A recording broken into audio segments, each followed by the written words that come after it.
उस दौर में चलते हैं जहां न्याय और ज्ञान की बातें होती थीं। यह कहानी है महान राजा विक्रमादित्य की। उनके दरबार में एक दिन एक बहुत ही गहरा सवाल उठा। सवाल यह था कि इंसान की जिंदगी में क्या बड़ा है?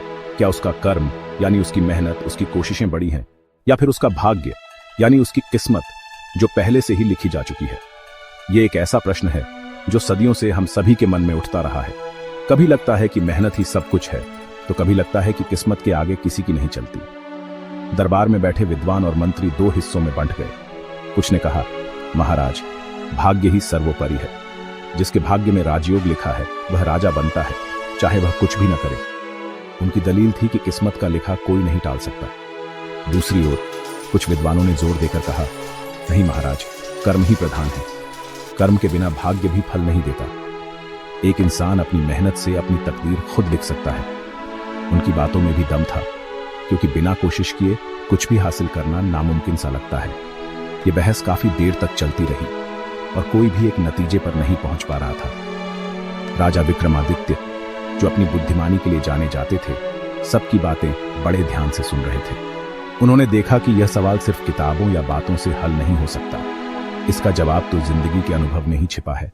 उन्होंने सोचा कि क्यों न इस सवाल का जवाब खुद ढूंढा जाए, क्यों न वे स्वयं इस पहेली को सुलझाने के लिए निकल पड़े। उन्होंने फैसला किया कि वे अपना राजसी वेश त्याग कर एक साधारण इंसान की तरह रहेंगे और इस रहस्य को समझने की कोशिश करेंगे। ये एक राजा के लिए बहुत बड़ा कदम था, लेकिन सच की खोज के लिए वे कुछ भी करने को तैयार थे। अपने इस निर्णय के साथ राजा ने दरबार को स्थगित कर दिया। उन्होंने अपने मंत्रियों से कहा, इस चर्चा का उत्तर मैं जल्द ही लेकर लौटूंगा, लेकिन यह उत्तर किसी शास्त्र में नहीं बल्कि जीवन के अनुभव में मिलेगा। और अगली ही सुबह राजा विक्रमादित्य ने साधारण कपड़े पहने और एक आम आदमी की तरह अपने राज्य के जंगलों और गांवों की ओर निकल पड़े। उनकी यह यात्रा सिर्फ एक राजा की यात्रा नहीं थी, बल्कि एक ऐसे इंसान की यात्रा थी जो जीवन के सबसे बड़े सत्य को जानना चाहता था। उनकी खोज अब शुरू हो चुकी थी। राजा विक्रमादित्य अब एक आम नागरिक थे। वे जंगलों में घूम रहे थे, लोगों से मिल रहे थे और उनकी जिंदगी को बहुत करीब से देख रहे थे। वे समझना चाहते थे कि आम इंसान की जिंदगी में कर्म और भाग्य कैसे काम करते हैं। इस यात्रा में उन्हें कई तरह के लोग मिले। कोई अपनी गरीबी के लिए अपनी किस्मत को कोस रहा था, तो कोई अपनी मेहनत से मिली छोटी सी सफलता पर भी खुश था। राजा हर किसी की कहानी सुनते और उसे अपने मन में सहेज लेते। उनकी यह यात्रा एक तपस्या की तरह थी, जहां वे ज्ञान की तलाश में भटक रहे थे। एक दिन जंगल से गुजरते हुए राजा ने एक अजीब दृश्य देखा। उन्होंने देखा कि एक साधु अपनी दिव्य शक्ति से तांबे के एक बर्तन को सोने में बदल रहे हैं। राजा छिपकर यह सब देख रहे थे। जैसे ही साधु ने उस बर्तन को सोने का बनाया, उन्होंने उसे वहीं छोड़ दिया और अपनी साधना में लीन हो गए। राजा समझ गए कि यह भाग्य का एक खेल है। यह सोने का बर्तन अब किसी ऐसे व्यक्ति को मिलेगा जिसके भाग्य में यह लिखा होगा। उन्होंने सोचा कि यही सही मौका है यह देखने का कि भाग्य और कर्म का रिश्ता क्या है। राजा विक्रमादित्य ने उस सोने के बर्तन को वहीं छोड़ दिया और पास ही एक पेड़ के पीछे छिप गए। वे इंतजार करने लगे कि देखें यह अनमोल खजाना किसके हाथ लगता है। वे यह जानना चाहते थे कि जिसे यह धन मिलेगा, क्या वह उसका सही उपयोग कर पाएगा। क्या सिर्फ भाग्य से मिला धन किसी की जिंदगी बदल सकता है, या फिर उस धन को संभालने के लिए भी कर्म और बुद्धि की जरूरत होती है। यह एक तरह का इम्तिहान था जिसका नतीजा राजा अपनी आंखों से देखना चाहते थे। घंटों बीत गए और फिर राजा ने दूर से एक व्यक्ति को आते देखा। वह एक गरीब लकड़हारा था जो रोज की तरह जंगल में लकड़ियां काटने आया था। उसकी चाल में थकान थी और चेहरे पर निराशा।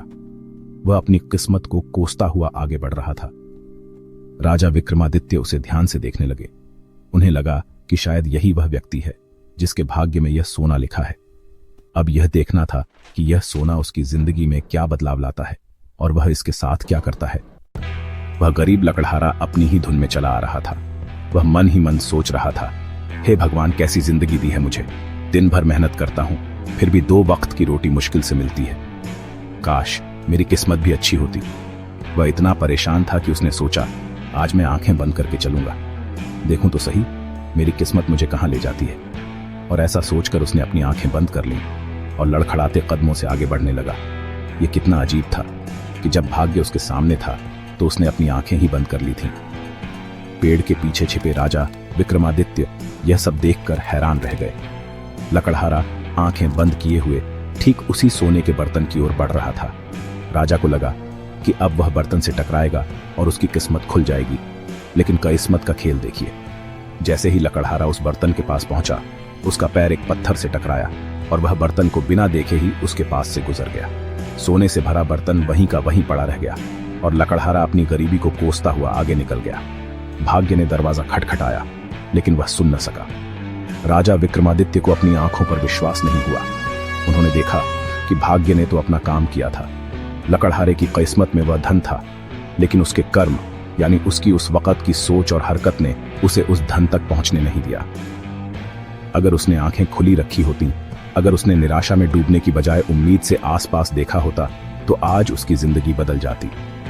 राजा को पहली सीख मिली कि भाग्य अवसर दे सकता है, लेकिन उस अवसर को पहचानने और पकड़ने के लिए कर्म का जागृत होना बहुत जरूरी है। कुछ देर बाद लकड़हारे की पत्नी उसे ढूंढती हुई वहां आई। उसने उस सोने के बर्तन को देखा और उसकी आंखें खुशी से चमक उठी। वह दौड़कर उस बर्तन को अपने घर ले गई। जब लकड़हारा घर लौटा तो उसने सोने का बर्तन देखकर अपनी पत्नी से पूछा कि यह कहां से मिला। पत्नी ने सारी बात बताई।